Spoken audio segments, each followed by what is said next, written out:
यशोदानंदन व्रज जन रंजन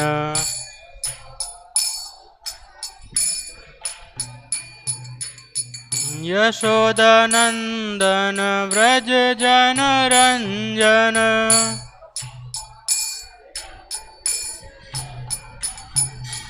यमुना तीर वनचारी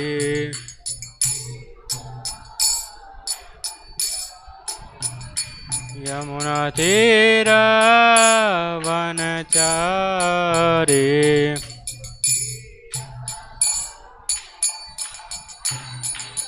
जय राधा माधव कुंज बिहारी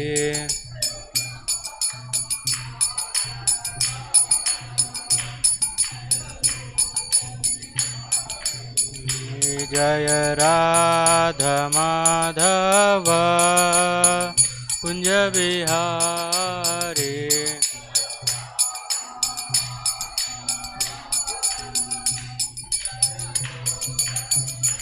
जय श्री कृष्ण चैतन्य प्रभु नित्यानंद श्री अद्वैत गदाधर श्रीवासादि गौर भक्तवृंद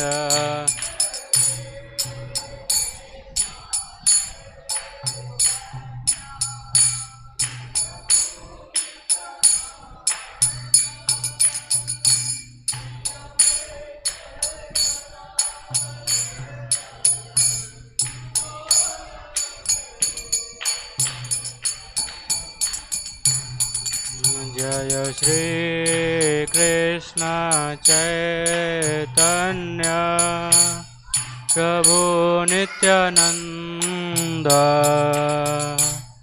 श्री अद्वैत गदाधर श्रीवासादि गौर भक्तवृंद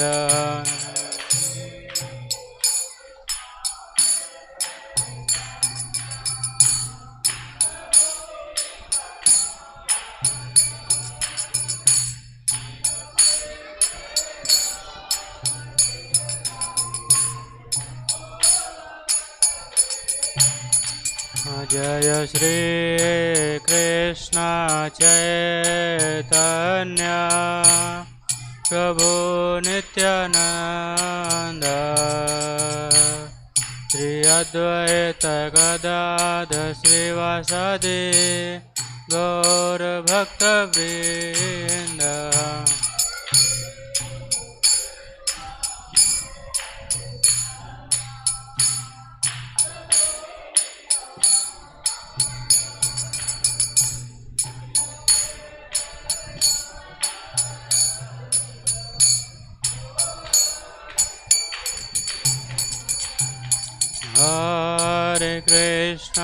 Hare Krishna Krishna Krishna Hare Hare Hare Rama Rama Rama Hare Hare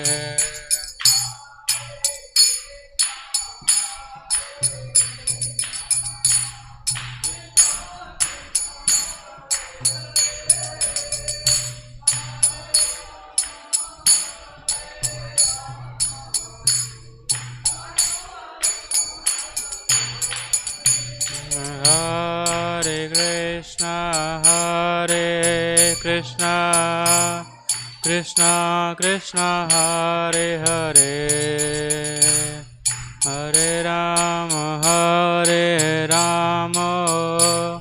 Rama Rama Hare Hare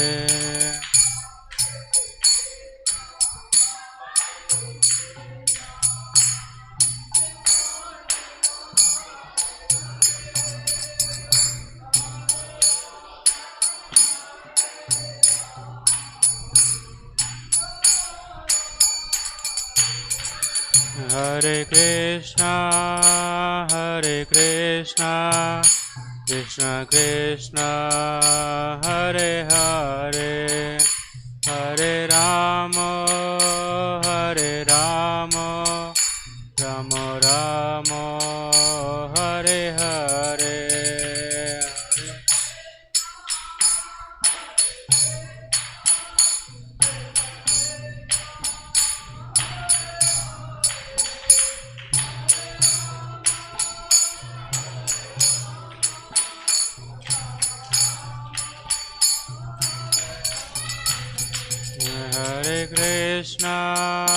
Hare Krishna Krishna Krishna Hare Hare Hare Rama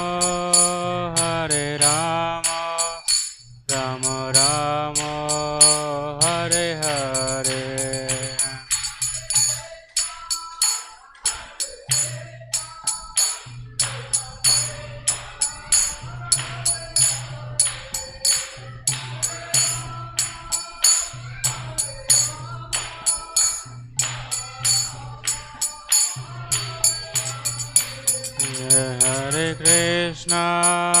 Hare Krishna Krishna Krishna Hare Hare Hare Rama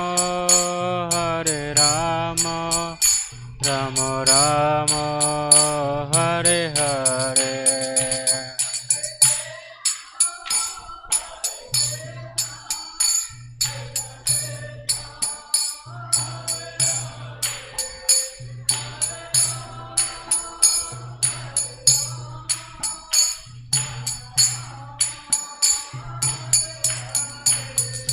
Hare Krishna Krishna Krishna Hare Hare Hare Rama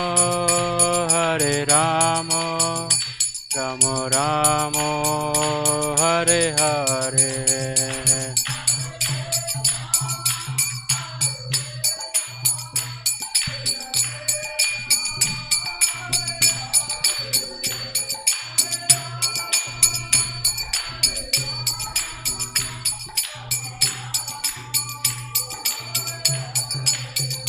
Hare Krishna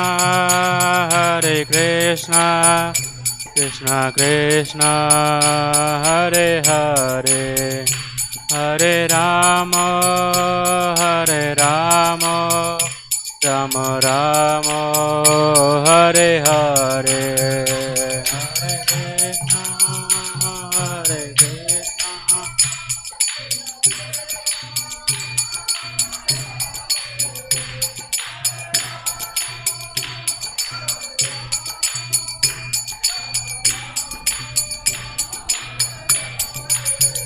Jaya Radha Madan Mohan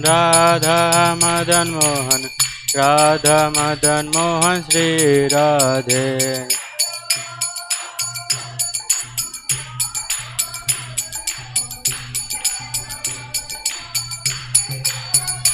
Jaya Jagannatha Baladeva Subhadra Jaya Sudarshana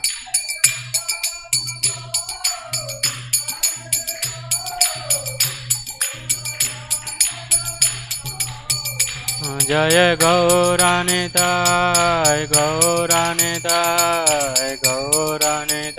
Jaya Gauranitai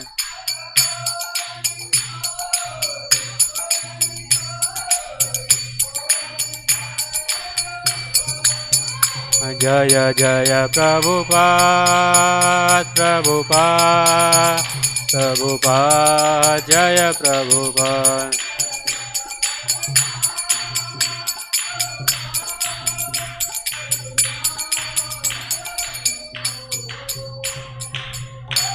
हरिनाम संकीर्तन की श्री श्री राधा मदन मोहन भगवान की श्री श्री जगन्नाथ बलदेव सुभद्रा सुदर्शन की श्री श्री गौरनिताय की जय ओम विष्णुपाद परमहंस परिवार स्तोत्र श्री श्रीमद कृष्ण कृपा मूर्ति अभय चरणारविंद भक्ति वेदांत स्वामी शिल प्रपाद की इस्कॉन बीबीटी संस्थापक आचार्य अभय चरणारविंद भक्ति वेदांत स्वामी शिल प्रपाद की जय ओम विष्णुपाद परमहंस परिवाचार्य स्तोत्र श्री श्रीमद कृष्ण कृपा मूर्ति भक्ति सिद्धांत सरस्वती ठाकुर शिला प्रपाद की अनंत कोटि वैष्णव वृंद की नामाचार्य श्री हरिदास ठाकुर की प्रेम से गौ श्री कृष्ण चैतन्य प्रभु नित्यानंद श्री अद्वैत गदाधर श्रीवासादि गौर भक्त वृंद की श्री श्री राधा कृष्ण गोप गोपिका श्याम कुंड राधा कुंड गिरी गोवर्धन की वृंदावन मथुरा धाम के नवद्वीप मायापुर धाम के पुरुषोत्तम क्षेत्र श्री जगन्नाथपुरी धाम के गंगा माई यमुना माई के भक्ति देवी के तुलसी देवी के हरिनाम संकीर्तन यज्ञ के गौर प्रेमानंदे हरि हरि बोल। All glories to the assembled devotees, all glories to the assembled devotees, Hare Krishna. All glories to the assembled devotees, Hare Krishna. All glories, all glories, all glories to Shri Guru and Gaurang Jagat Guru शिला प्रभुपाद की।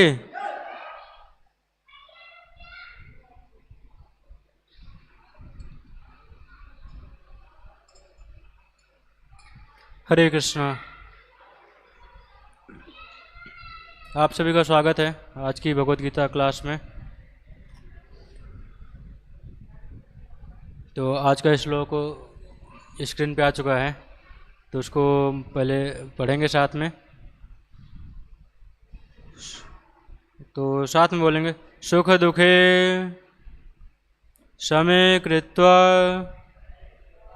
लाभः लाभो जया जयो ततो युद्धाय युज्यस्व नैवं पापं वाप्स्यसि। सुख दुखे समे कृत्वा लाभः लाभो जया जयो ततो युद्धाय युज्यस्व नैवं पापं वाप्स्यसि। सुख दुखे समे कृत्वा लाभः लाभो जया जयो ततो युद्धाय युज्यस्व नैवं पापं वाप्स्यसि।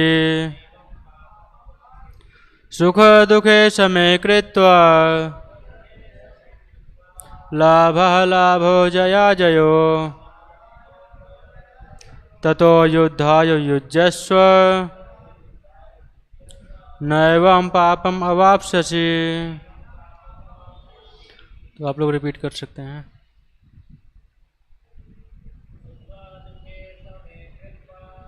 सुख दुखे समे कृत्वा लाभः लाभो जया जयो ततो युद्धाय युज्यस्व नैवं पापं अवाप्स्यसि।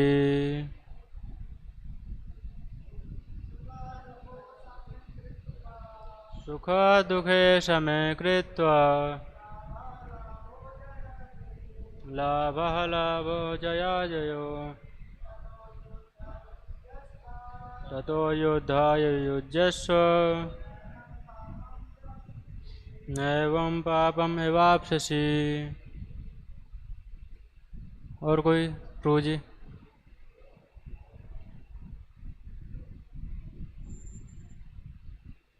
माता जी कोई पढ़ना चाहे?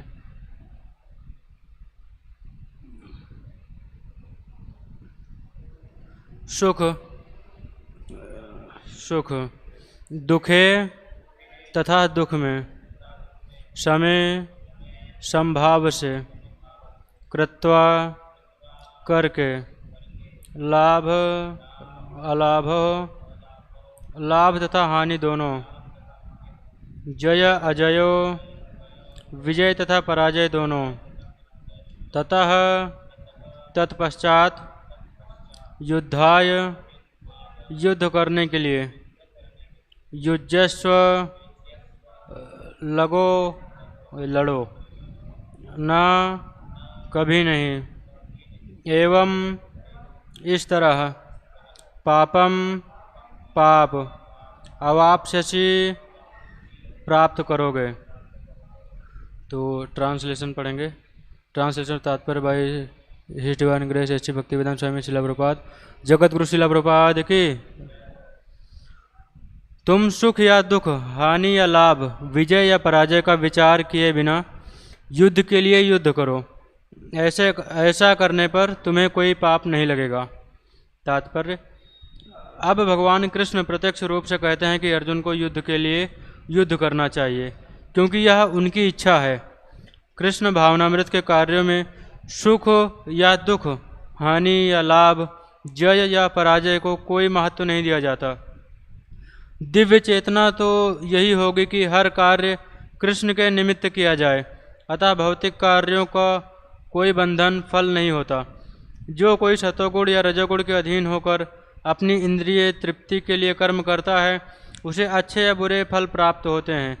किंतु जो कृष्ण भावनामृत के कार्यों में अपने आप को समर्पित कर देता है, वह सामान्य कर्म करने वाले के समान किसी का कृतज्ञ ऋणी नहीं होता। भागवत में 11.5.41 में कहा गया है। 11वें स्कंद के 5वें अध्याय के 41वें श्लोक में बोला गया है, देवर्षि भूताप्त नृणाम पित्राणाम न किंकरो नायम ऋणी न राजन सर्वात्मना यह शरणम गतो मुकुंद परिहृत्य कृतम। जिसने अन्य समस्त कार्यों को त्याग कर मुकुंद श्री कृष्ण की शरण ग्रहण कर ली, वह ना तो किसी का ऋणी है और ना किसी का कृतज्ञ, चाहे वे देवता, साधु, सामान्य जन अथवा परिजन, मानव जाति या उसके पितर ही क्यों ना हो। इस श्लोक में कृष्ण ने अर्जुन को अप्रत्यक्ष रूप से इसी का संकेत किया। इसकी व्याख्या अगले श्लोक में और भी स्पष्टता से की जाएगी। तो इसके बारे में डिस्कशन करने से पहले अपने आचार्यों से प्रार्थना करेंगे पहले, जिससे वो हमें शक्ति दें कि हम जो भी बोल रहे हैं वो शास्त्रों के अनुकूल हो और परंपरा के अनुगत ही हो। ओम ज्ञानतिमिरन्धस्य ज्ञानाञ्जनशलाकया चक्षुरुन्मीलितं येन तस्मै श्रीगुरुवे नमः।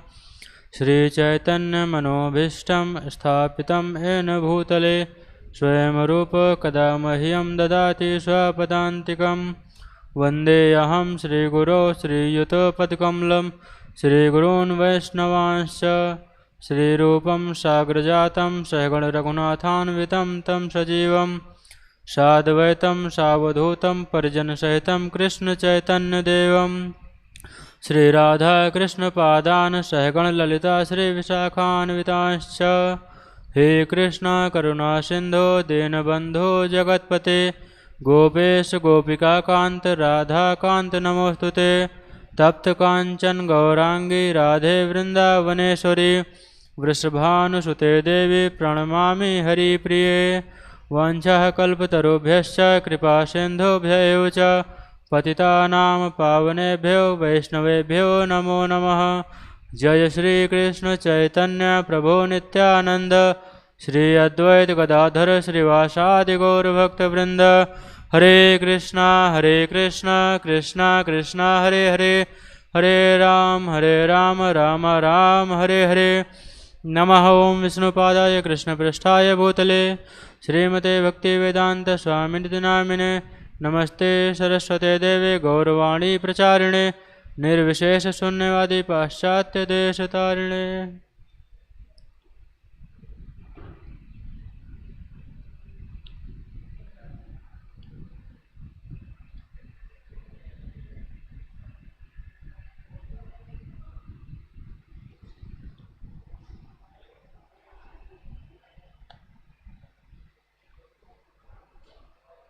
हरे कृष्णा। तो इसमें भगवान बता रहे हैं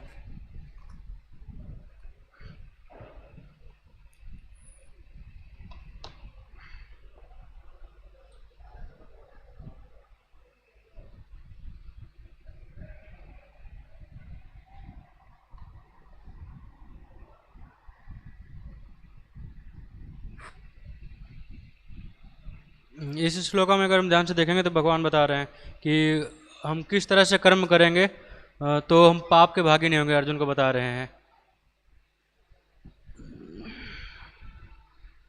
जैसे बता रहे नैवम पापम अवाप्स्यसि, तो हमें किस मूड में रह के कार्य करना चाहिए। तो जैसे इसमें भगवान बताएं कि हमें बहुत सारी स्थितियों में समभाव होना चाहिए। जैसे बता रहे हैं सुख दुख लाभ हानि जय पराजय। और कुछ चीज़ें होती हैं जैसे वो फिक्स होती हैं, और कुछ चीज़ें होती हैं जो फिक्स नहीं हैं।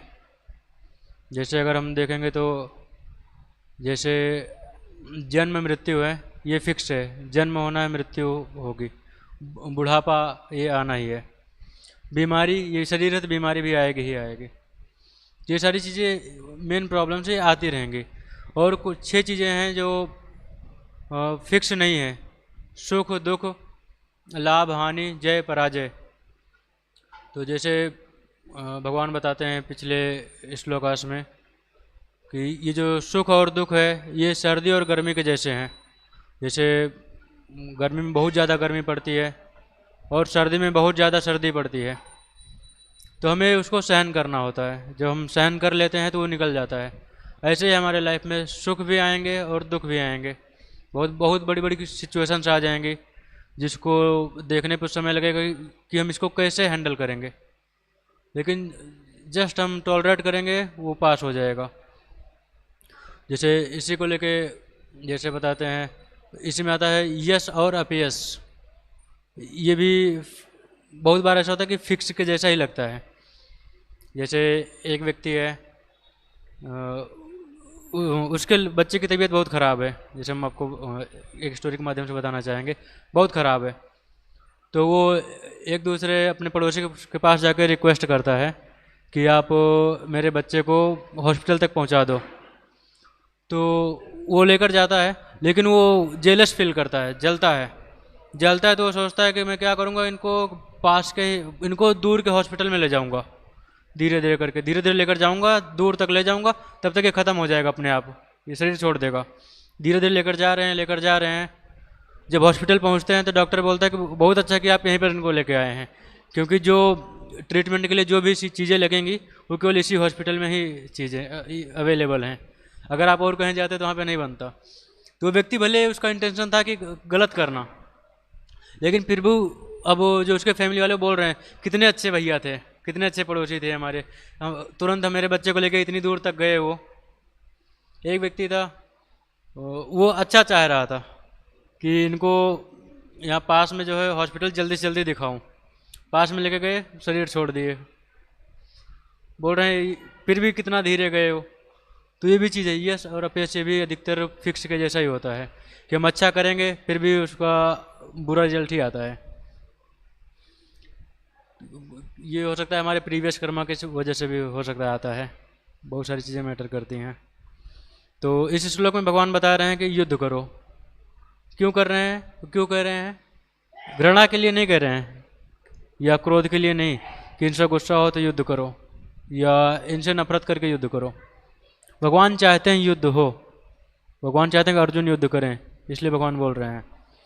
स्टार्टिंग में अर्जुन बहुत कंफ्यूज थे, वो सोच रहे थे अगर मैं युद्ध करूंगा तो मुझे पाप लगेगा, इतने सब लोगों को हत्या करूंगा, गुरु को कैसे मारूंगा, हमारे सब मामा ताऊ चाचा ये सब लोग खड़े हैं, इनको हम कैसे मार दें।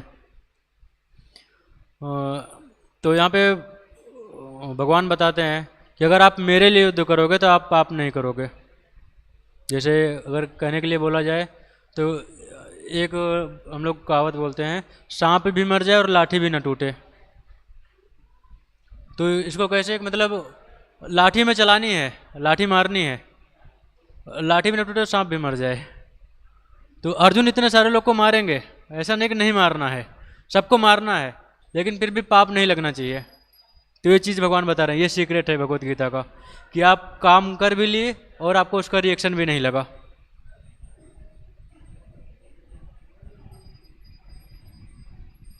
तो इसमें बता रहे हैं जैसे कि अपने स्वार्थ भाव से नहीं कर रहे हैं, अपने खुद के लिए नहीं कर रहे हैं, खुद के सेंस ग्रेटिफिकेशन के लिए नहीं कर रहे हैं, जो भी कर रहे हैं केवल भगवान को प्रसन्न करने के लिए कर रहे हैं।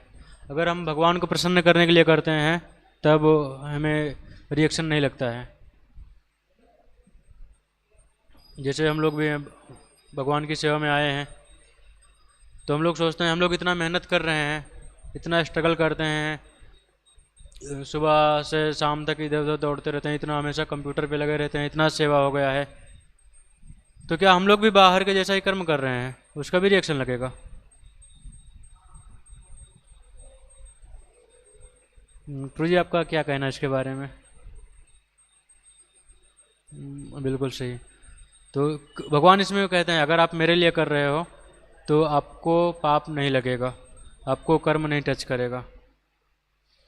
तो प्रभुपाद जी इसमें बहुत अच्छा एग्जाम्पल देते हैं एक, कि जैसे अगर कोई व्यक्ति आर्मी में है तो वहाँ पे वो गोली चला रहा है, वहाँ पे भी मार रहा है लोगों को, लेकिन वहाँ पे मार रहा है, उसको फिर बाद में इनाम भी दिया जा रहा है, परमवीर चक्र दिया जा रहा है, परमवीर चक्र जो भी होता हो उसको बड़े बड़े इनाम दिए जाते हैं, बड़ी बड़ी पोस्ट दी जाती हैं, प्रमोशन होता है, इतने लोग को मारा, इतने आतंकियों को मार दिया, तो प्रमोशन होता है।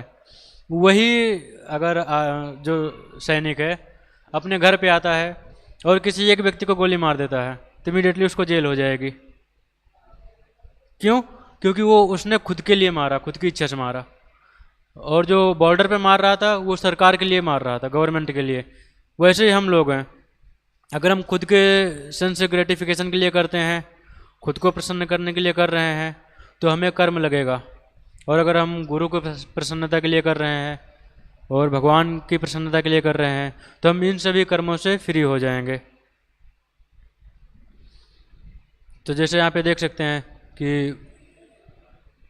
कौन जो सैनिक है वो वास्तव में पापी है, पाप कर रहा है, दोनों जगह मार रहा है, मर्डरर है या सैनिक है, वो क्या है, कौन वास्तव में पापी है, जो मर्डर कर रहा है, जो सेना के लिए जो बंदूक चला रहा है वहाँ पे बॉर्डर पे, मर्डरर है। क्यों? यस, थैंक यू प्रभु जी आपके पार्टिसिपेशन के लिए।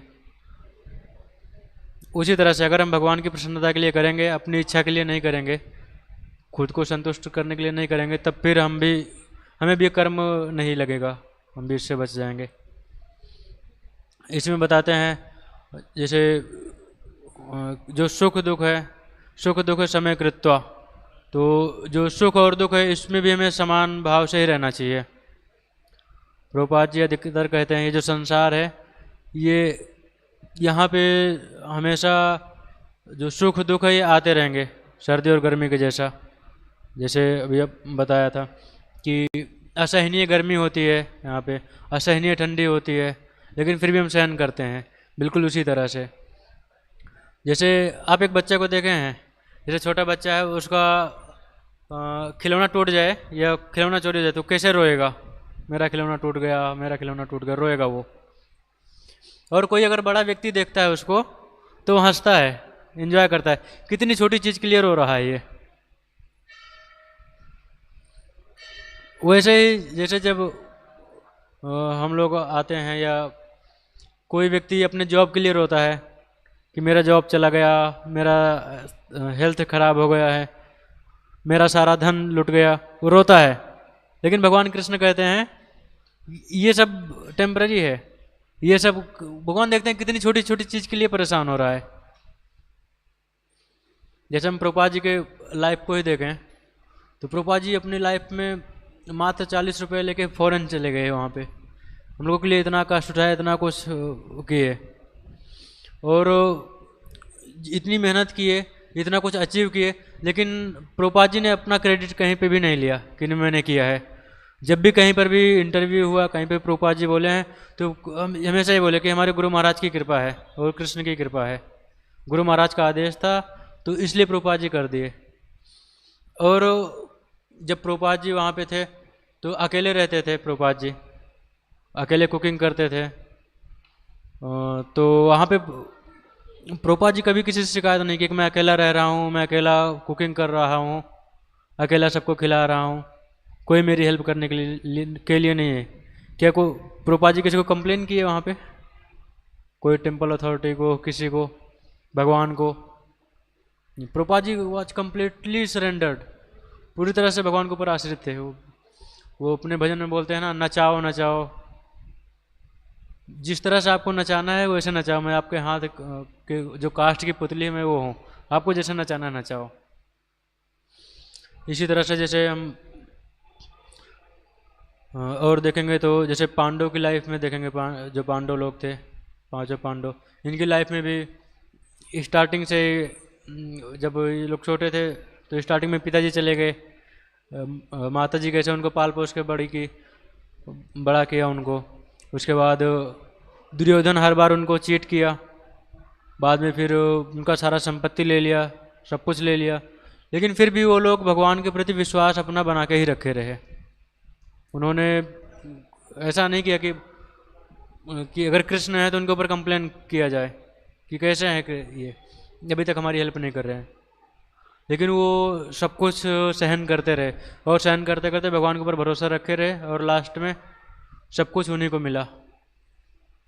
तो जैसे इसमें और आगे बात करेंगे तो लाभ अलाभ, जय और अजय, जैसे प्रॉफिट लॉस है, जीतते हैं और हारते हैं, ये सब चीज़ें भी इतना मैटर नहीं करता है। जैसे इसमें भगवान बता रहे हैं कि आप बिना जय और पराजय के युद्ध करो, बिना उसके विचार के। तो इसका मतलब क्या कहना चाह रहे हैं, हम युद्ध करने जा रहे हैं और हम कैलकुलेट ही नहीं करें कि क्या नुकसान होगा क्या फ़ायदा होगा, ऐसा कहना चाह रहे हैं क्या? कि आप आंख बंद करो, जो मर्जी है वो करो।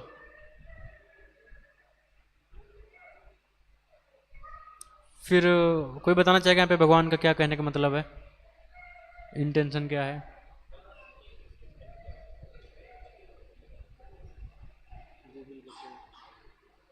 उन्हें कह रहे हैं कि अगर जैसे आप जीतते भी हो तो जैसे इससे पहले वाले श्लोक में बताते हैं, हाँ तो प्राप्त से बताते हैं, अगर आप मारे जाते हो यहाँ पे तो आपको स्वर्ग प्राप्त होगा, अगर आप युद्ध में मारे जा रहे हो तो आपको स्वर्ग प्राप्त होगा, और अगर आप जीत जाते हो तो आपको ये जो पूरा संसार है इसका पहले राज्य मिलेगा, राज्य का भोग करो, उसके बाद फिर शरीर छोड़ के फिर स्वर्ग का भोग प्राप्त करो। तो भगवान दोनों तरीके से समझा रहे हैं, अंदर से भी समझा रहे हैं, स्पिरिचुअली भी समझा रहे हैं, साथ में मेंटली भी और फिजिकली भी समझा रहे हैं, मेटेरियली भी बता रहे हैं कि अगर मान लो आपको लगता है कि पाप कर रहे हैं या क्या कर रहे हैं, तो अगर आप युद्ध करोगे तो एटलीस्ट इतना तो प्राप्त ही करोगे, अगर आप जीत जाते हो तो आपको राज्य तो मिल ही जाएगा, या हार जाते हो तो स्वर्ग मिलेगा ही। तो ये चीज़ निश्चय करके युद्ध करने का निश्चय करो, खड़े हो युद्ध करो। तो भगवान बोलते तैयार हो जाओ युद्ध करो। तो इसका मतलब अगर हम कहना चाहें तो क्या भगवान कह रहे हैं, जैसे अभी इसका जो पहला श्लोक है, तस्माद स्थित कौन्तेय युद्धाय कृत निश्चय, भगवान क्लियरली बोल रहे हैं युद्ध करने का निश्चय करो, उठो और निश्चय करो। अगर केवल इतना बोलते तो अर्जुन बहुत बुद्धिमान है, अगर हम उनकी बुद्धि कंपेयर करें तो वो इमीडिएटली पॉइंट निकाल लेते कि क्यों युद्ध नहीं करना है, तुरंत तो भाग जाते। वो तो तैयार ही थे युद्ध छोड़ने के लिए कि हम जंगल में जाके रह लेंगे, हम तपस्या कर लेंगे, भिक्षा मांग के रह लेंगे, लेकिन हम युद्ध नहीं करेंगे, क्योंकि जिनके लिए युद्ध करें वही सब मर जाएंगे तो हम क्यों करेंगे। इतने सारे एक्सक्यूजेस दिए, लेकिन भगवान फिर भी उनको उसी पे लगा के रखे, एक भी पॉइंट नहीं दे रहे हैं, बार बार बोल रहे हैं युद्ध करो युद्ध करो।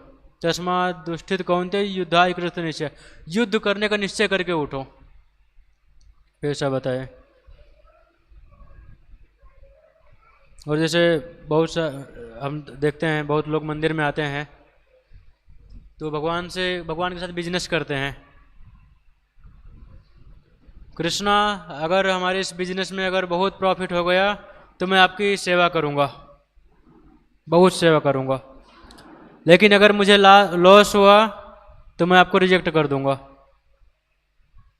लोग आते हैं हनुमान जी के पास, जाते हैं, हनुमान जी हमारा ये काम करवा दो, हम आपको 5 किलो लड्डू चढ़ाएंगे। हनुमान जी लड्डू के भूखे हैं। लोग माता रानी के पास जाते हैं, माँ मुरादे पूरी कर दे, हलवा बांटूंगे, ऐसे लोग बोलते हैं। किस मेंटेलिटी से जा रहे हैं? बिजनेस करने के लिए। भगवान इसी चीज के लिए हैं, यहाँ पर तो हमारे भारत देश में तो ऐसे ऐसे भी लोग हैं, अगर भगवान उनकी इच्छा नहीं पूरी करते हैं तो भगवान भी बदल दिए जाते हैं। कृष्ण के पास आएंगे, अगर कृष्ण ने इच्छा नहीं पूरी किया तो शिव जी के पास जाएंगे, वहाँ पे भी नहीं पूरा हुआ तो देवता देवी देवता की पूजा करेंगे, वहाँ पर भी नहीं गए तो फिर काली विद्या, तांत्रिक तांत्रिक बनेंगे, भूत प्रेतों की पूजा करेंगे। कुछ और भी लोग होते हैं वो, अब उनका नाम नहीं लेंगे, वो पूरा सब कुछ ही बदल लेते हैं अपना,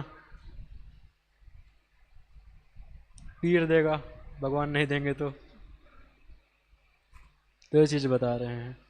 जैसे जब प्रभुपाद जी अमेरिका गए तो कोई ये उनका ये मूड नहीं था कि वहाँ पे जाऊँगा तो मेरा प्रॉफिट होगा।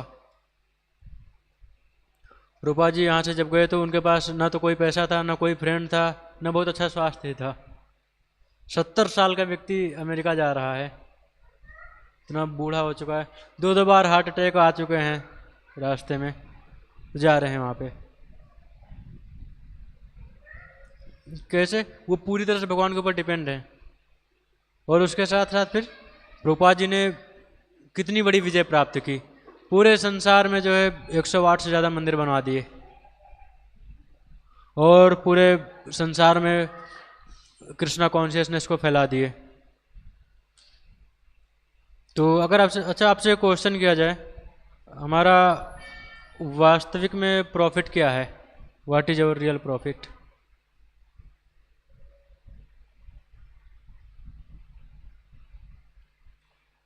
अगर कोई बताना चाहे, हमारा वास्तविक लाभ क्या है?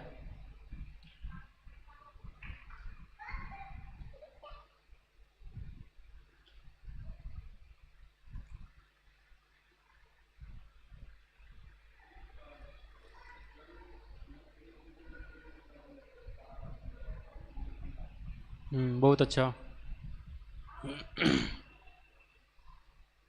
तो जैसे जो वास्तविक है, भगवान की कृपा प्राप्त हो जाए हमें, हम बोलते हैं ना डेली सुबह सुबह कृष्ण प्रेम प्राप्त हो सके। कृष्ण का अगर प्रेम मिल गया तो वास्तविक लाभ यही है। अगर वास्तविक धन संपत्ति देखा जाए तो यही है हम सब लोगों के लिए।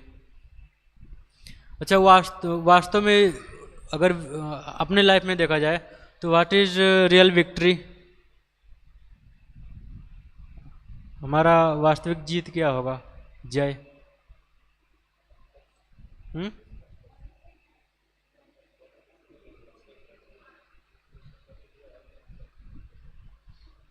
जैसे जैसे जैसे हम भक्ति में आए हैं, हम इतना संघर्ष कर रहे हैं भक्ति में, तो कैसे हम डिफाइन करेंगे कि हमने ये जो संघर्ष है ये हमने विजय पा लिया है इस संघर्ष पे?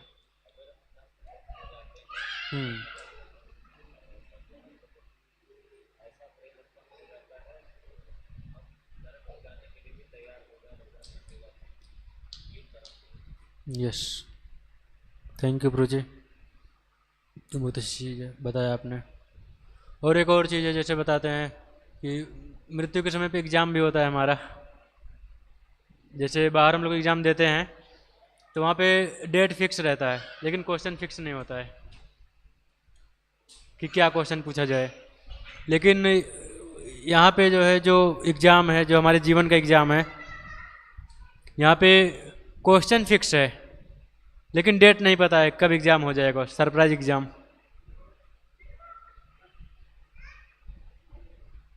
जैसे क्या क्वेश्चन है, जब भी हमारा शरीर छोड़ने का टाइम आएगा तो हम किसको चूज करते हैं, माया को या कृष्ण को?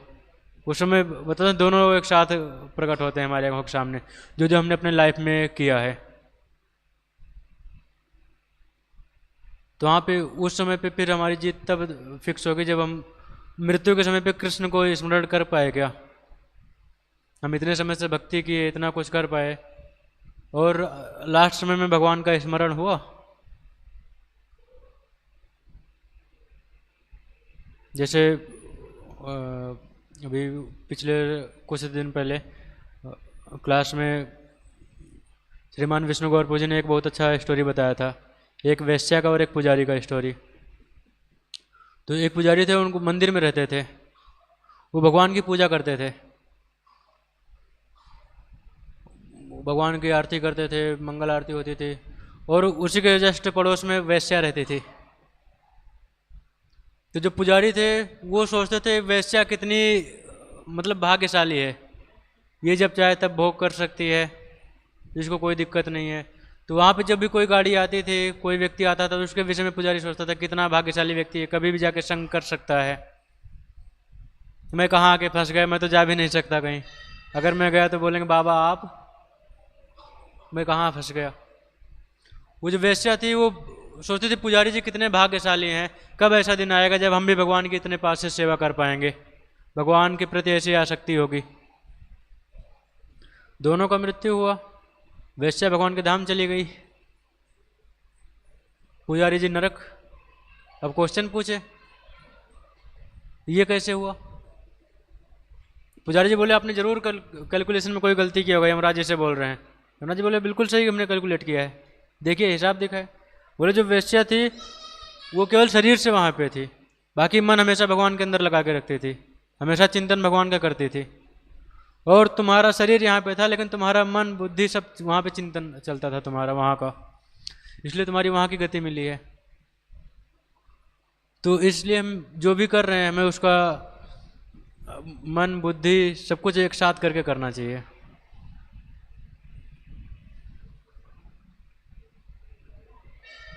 जैसे इसमें बताया जाए, अगर पांडवों को देखें तो अपनी लाइफ में सब कुछ खो दिए थे।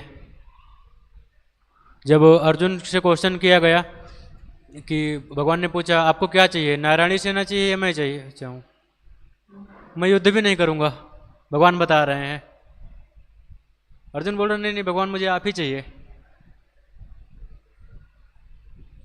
बोल रहे नहीं अर्जुन देख लो, नारायणी सेना है, इतने सारे विशाल लोग हैं, बाकी मैं तो युद्ध भी नहीं करूँगा, मेरे को लेके क्या करोगे। लेकिन अर्जुन चूज किए हैं भगवान को, नहीं आप ही चाहिए मुझे, उन्होंने भगवान को चूज किया। फिर इस तरह से सब कुछ पांडवों को मिल गया, सब कुछ प्राप्त किए वो। दुर्योधन के पास सब कुछ था और वो सब कुछ खो दिया, यहाँ तक कि अपना जीवन भी खो दिया। वास्तव में कौन असली विजेता हुआ, पांडव लोग जिन्होंने भगवान को अपने सेंटर में रखा। जैसे पे अगर हम बात करें तो प्रहलाद महाराज की स्टोरी आती है, उनके खुद के पिता इतनी प्रताड़ना किए, पहाड़ से फेंक दिए, समुद्र में फेंक दिए, सांप से कटवाए, हाथी के नीचे कुचलवाए, आग में जलाने का प्रयास किए, क्या नहीं किए। एक व्यक्ति को कोई दूसरा अगर करे तो भी चलता है, खुद का पिता कर रहा है, ये ताड़नाएं दे रहा है, लेकिन फिर भी प्रहलाद महाराज कभी कंप्लेन नहीं किए, वो सारा चीज सहन किए, सहन करते करते करते करते असली में वही विजय प्राप्त किए। इसमें जैसे हरिदास ठाकुर की स्टोरी आती है, जब हरिदास ठाकुर अपने जब कर रहे थे तो वेश्या आई थी, रामचंद्र खान ने भेजा था वेश्या को, जाओ इनको भ्रमित कर दो। वेश्या आई, वो हरिदास ठाकुर से बोलती है कि मैं तुम्हारा संग करना चाहती हूँ। हरिदास ठाकुर बोल रहे ठीक है कोई दिक्कत नहीं, बस थोड़ी सी माला बच रही, माला कर लेते फिर बात करते हैं, आपकी इच्छा पूरी करेंगे। माला कर रहे, माला करते करते करते पूरी रात निकल गई, वेश्या सुबह उठ के चली गई। बोली ठीक है आप कल माला करके रखिएगा, हम कल फिर से आएंगे। बोली ठीक है। वो रात में फिर आई, हरिदास ठाकुर ठीक बोले आइए आइए ठीक है बैठिए, बस थोड़ी सी माला बची है। फिर माला करते जप करते रहे, अपना जप करते रहे, जप करते करते करते करते फिर सुबह हो गई। तीसरे दिन भी आई, लेकिन तीसरे दिन हरिदास ठाकुर ने अपने जप से उसका हृदय शुद्ध कर दिया। तीसरे दिन से उसने खुद ही हरिदास ठाकुर के चरणों में रोते रोते सब कुछ बता दिया कि रामचंद्र खान ने मुझे भेजा था इस चीज़ के लिए। हरिदास ठाकुर बोले मुझे सब पता था इसलिए मैं रुका, नहीं तो मैं तो परसों ही जाने वाला था, लेकिन मुझे पता था इसलिए मैं रुका हूँ। उसके बाद फिर उसको दीक्षा दिए और वही वेश्या 1 लाख नाम जब डेली करने लगी वहीं पे बैठ के, फिर उसका नाम लक्ष्य हीरा पड़ा, हीराबाई से लक्ष्य हीरा। और इसी में जब देखें, जब हरिदास ठाकुर को 22 बाजारों में पीटा जा रहा था कोड़ों से, जल्लाद मार रहे थे, तो सोच रहे थे हरिदास ठाकुर हार मान ले, जब करना छोड़ दें, जब करना छोड़ दें। यहीं पे अगर हम अपने लाइफ में देखते हैं तो हम लोग भी जब करते हैं, हम लोगों को कोई मारता पीटता नहीं है कि माला मत करो, कोई कुछ नहीं बोलता, फिर भी हम लोग जप नहीं करते हैं। हम लोगों को अगर यहाँ पे माला करने के लिए बैठे, अगर कोई एक थप्पड़ भी लगा दे, फिर तो हम तुरंत माला रख देंगे, नहीं नहीं माला करनी नहीं, लो ले जाओ। हम तो चाहते हैं इससे बच जाएं। गुरु महाराज कहाँ फंसा दिए 16 माला दे के, हम लोग तो ऐसा सोचते हैं। कभी कभी सोचिए, अगर रात के 10 बज रहे हैं और पता चला 8 माला बची है अभी, उस टाइम पे सबसे पहले उसी व्यक्ति की याद आती है जिसने सबसे पहले हमें भक्ति में जोड़ा था। कहाँ से फंसा दिए ये हमको, नहीं तब तक आराम से सो गया होता। वहीं पर हरिदास ठाकुर हैं, उनको 22 बाजार में मारा जा रहा है, जब करना छोड़ दो, जब करना छोड़ दो, लेकिन उनको 22 बाजारों में मारा जा रहा है। हरिदास ठाकुर कह रहे हैं कि तुम मेरे शरीर के तुम 10 लाख खंड कर दो, फिर भी एक एक खंड हरिनाम लेगा। ये हरिदास ठाकुर है। लास्ट में जल्लाद इतना मारे, कोई फर्क नहीं पड़ा, फिर बाद में जल्लाद बैठ के खुद ही रोने लगे, बोले इतना मारे तुमको, इतना मारे, तुम मर ही नहीं रहे, अब कांजी अब मुझे मार देगा, हमारे परिवार वालों को मार देगा, सबको मार देगा। हरिदास ठाकुर बोले इतनी सी बात है, बस लो अभी मर जाते हैं। वो बैठे, तुरंत शरीर छोड़ दिए, सब लेके गए वहां पे राजा के सामने रखे। तो उसने बोला कि जाके इनको नदी में डलवा दो, गंगा जी में डाल दो, डाल दिए। अगले दिन फिर सुबह उठ के हरिदास ठाकुर जप करते हुए आ रहे हैं वहीं पे। तो हरिदास ठाकुर भी सब कुछ जीत लिया, सब कुछ हारते हुए भी, मतलब भगवान एकमात्र अगर हम भगवान को एक्सेप्ट करते हैं, हरिनाम को एक्सेप्ट करते हैं, तो हम वास्तव में सब कुछ जीत जाते हैं। नहीं पे ध्रुव महाराज की स्टोरी आती है, जैसे उनको अपने पिताजी की गोदी में बैठने से रोक दिया गया। उनकी क्या गलती थी? एक छोटा सा बच्चा है 5 साल का, अपने पिताजी की गोदी में बैठना चाह रहा है, उसको तो बताया कि आप मेरे गर्भ से जन्म नहीं लिया, इसलिए आप इसके लिए एलिजिबल नहीं हो, आप जाओ भगवान की भक्ति करो, भगवान से वरदान प्राप्त करो।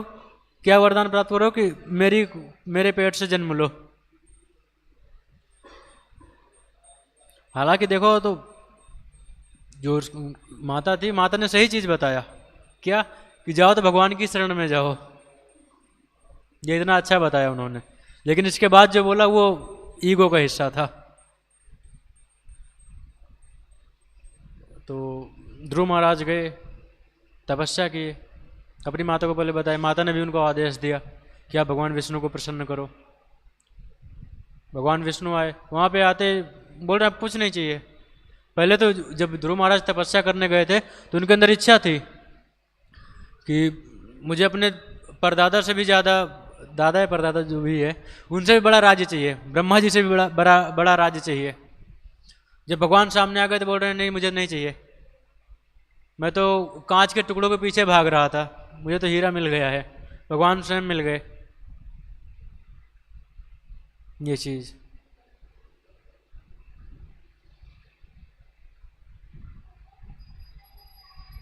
जैसे यहाँ पे भगवान बता रहे हैं, नैवम पापम अवाप्स्यसि। कृष्ण बताते हैं अगर आप इस तरह से कार्य करेंगे तो आपको पाप नहीं टच करेगा, कि सब कुछ संभाव देखते हुए। जैसे यहाँ पे हम देखें, सब जितना भी चीज़ है ना, हर एक चीज़ कर्म से बंधा हुआ है। जैसे हम देखते हैं, अगर बहुत बार हम देखें तो जैसे आपसे एक क्वेश्चन पूछा जाए, हमें अच्छा कर्म करना चाहिए, बुरा कर्म करना चाहिए, कोई बताना चाहेगा? अच्छा या कर्म या बुरा कर्म, कौन सा कर्म अच्छा है? अच्छा कर्म या बुरा कर्म? जैसे संसार में बोलते हैं अच्छा करो, सबका भलाई करो, ये इसके विषय में आपका क्या कहना है?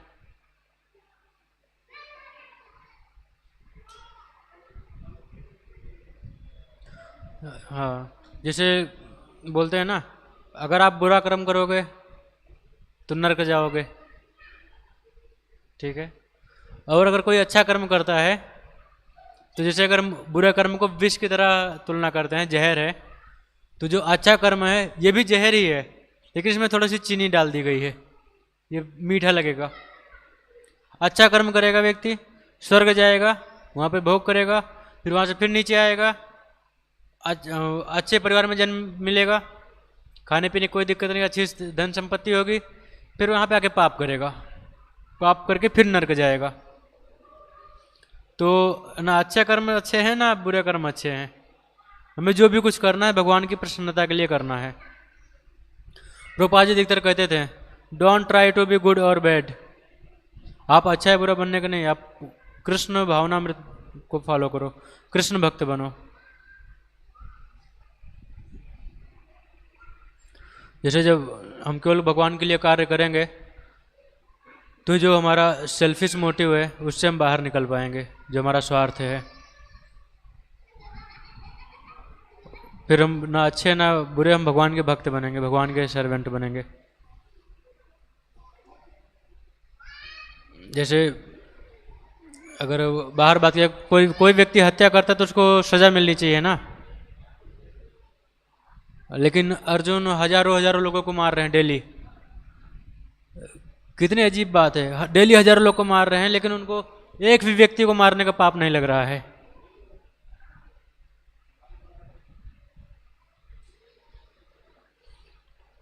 तो इस तरह से जो अर्जुन की, ये भी प्योर भक्ति है, प्योर डिवोशनल सर्विस, क्योंकि भगवान के लिए कर रहे हैं। जैसे अगर हम कुछ कुकिंग करते हैं, मान लो हम हलवा बनाए और खा लिए, तो ये हम पाप किए नहीं किए, कोई बताना चाहेगा? अगर हम हलवा बनाते हैं और खा लिए बना के, कैसे पाप है? बहुत अच्छा, बहुत अच्छा बताए प्रभु जी आप। जैसे हम हलवा बनाए, हमने खा लिया, क्यों? क्योंकि हमने अपने लिए बनाया। यहाँ पे सेल्फिश आ गया, सेल्फिशनेस, हमने स्वार्थ प्रकट किया। भगवान भगवत गीता में बताते हैं, अगर कोई मुझे बिना भोग, बिना अर्पित किए खा रहा है तो वो केवल पाप खा रहा है। और सेम हलवा हम बनाते हैं, भगवान को ऑफर करते हैं, फिर ये प्रसाद बन जाता है, और ये मुझे हमें इस जन्म मृत्यु के चक्कर से बाहर भी निकाल सकता है, इतनी ताकत आ जाती है इसमें। सेम हलवा, एक हम अपने लिए बनाए, एक भगवान के लिए बना रहे हैं। इसी तरह से हमारे भक्त हैं, वो सारा चीज़ सीख रहे हैं, काम करते हैं, पैसा कमाते हैं, बहुत अच्छे अच्छे उनके अंदर गुण हैं, बहुत अच्छी अच्छी क्वालिटीज़ हैं, परिवार को मैनेज कर रहे हैं, सब कुछ कर रहे हैं, लेकिन किसके लिए कर रहे हैं? भगवान की प्रसन्नता के लिए कर रहे हैं। जिससे उनको कोई रिएक्शन नहीं आता, कोई ऋण नहीं रहता, कोई बर्डन नहीं है, फ्री हैं।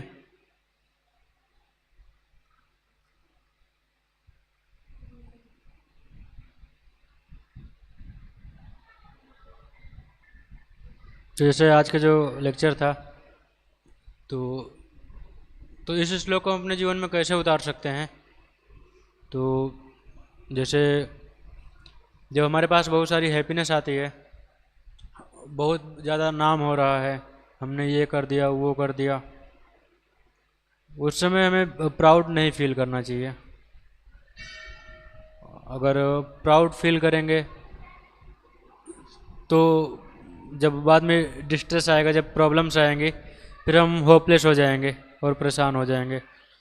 जब हमारे पास अच्छी चीज़ें आती हैं, जब हमारा लोग कोई गुणगान करता है, तो इमीडिएटली हमको क्रेडिट को ट्रांसफ़र कर देना चाहिए प्रभुपाद जी को, भगवान को, कि भगवान ही सब कुछ करा रहे हैं। कुछ बुरा भी हो रहा है हमारे साथ, तो हमें भी याद कर रखना चाहिए कृष्ण सारा चीज़ अच्छा कर रहे हैं।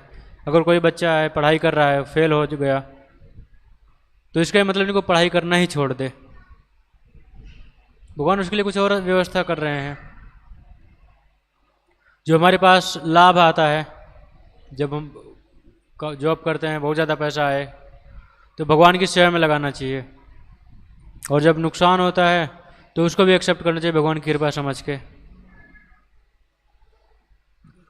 जब कहीं पे हमारी विजय होती है हम कहीं पे अच्छा करते हैं तो हमें भगवान को उसका देना चाहिए क्रेडिट, भगवान ने किया है।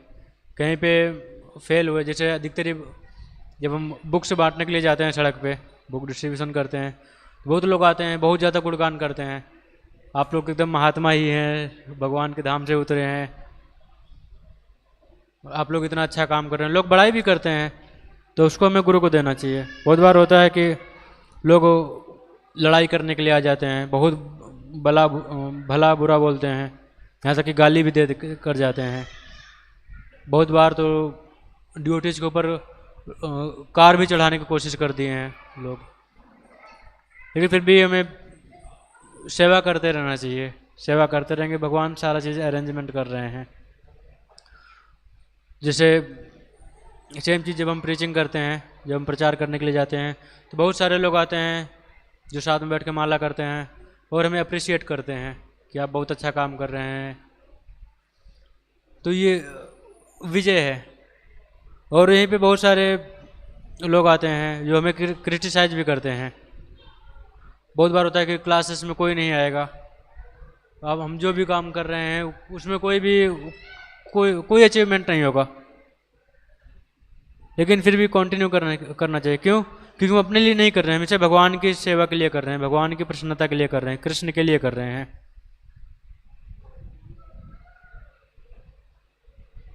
तो जो सक्सेस का मीनिंग है असली में सिंसियरिटी है, नॉट द रिजल्ट।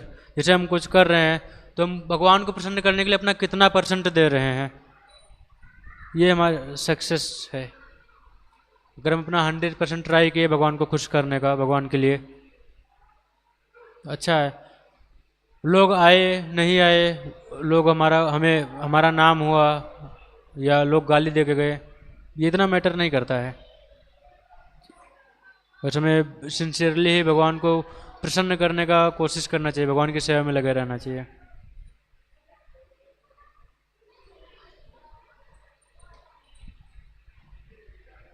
जैसे इसी में गजेंद्र की भी स्टोरी आती है। गजेंद्र स्नान कर रहे थे अपनी सभी हाथियों के साथ, मगरमच्छ आया, पैर पकड़ लिया, हजारों साल तक युद्ध चलता रहा। गजेंद्र धीरे धीरे कमज़ोर होते गए, मगरमच्छ स्ट्रांग होता गया, क्योंकि वो तो वहीं का जीव है, उसको नरिशमेंट मिल रहा है, खून पी ही रहा है, स्ट्रांग होता गया। लास्ट में क्या किया उसने? अपनी सूंड से एक कमल का फूल तोड़ा, भगवान के लिए ऑफर कर दिया, भगवान ये आपके लिए है। इमीडिएटली भगवान तुरंत भाग के आए, गरुड़ से आ रहे हैं भगवान तुरंत चल के। गरुड़ भगवान मन की गति से चलते हैं, इनकी अगर स्पीड देखी जाए, मन कितनी स्पीड में चलता है। जरा भी हम सोचे हम अमेरिका में हैं, मन पहुंच गया अमेरिका, जस्ट थिंकिंग मात्र से, इतनी स्पीड में गरुड़ चलते हैं। गरुड़ आ रहे हैं फिर भी भगवान इतना वेट नहीं कर रहे हैं, बोल रहे हैं पता नहीं क्यों धीरे चल रहे हैं गरुड़। भगवान ऊपर से कूद गए बचाने के लिए, तुरंत मगरमच्छ का गला काट दिए, हाथी का सूंड पकड़ के उठा लिए, तुरंत बचा लिए। इसी तरह से जैसे अर्जुन भी हैं, भगवान को जब सरेंडर किए थे भी विजयी हुए।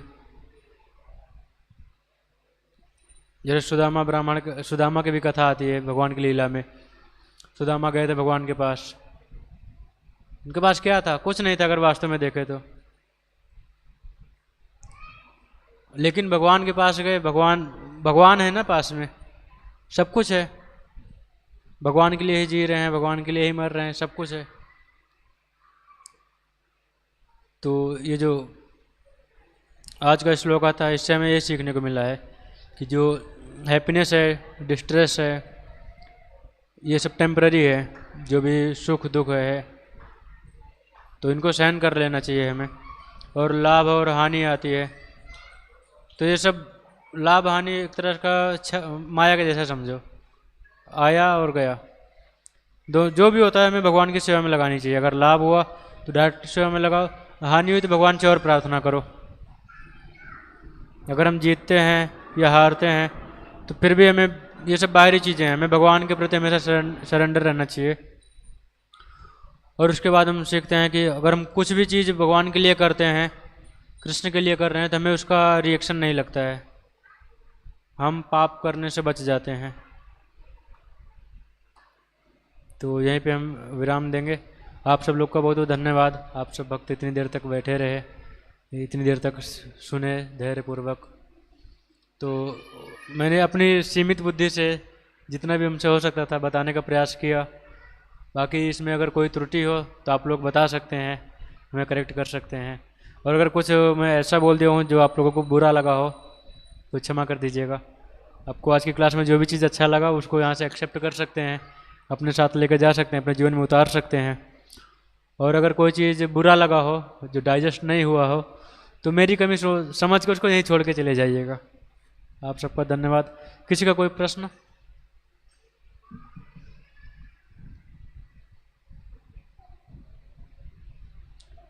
ठीक है, आप सबका धन्यवाद। हरे कृष्णा कृष्णा कृष्णा हरे हरे, हरे राम राम राम हरे हरे। जगत गुरु शिला प्रपाद की, श्रीमद् भगवद गीता की।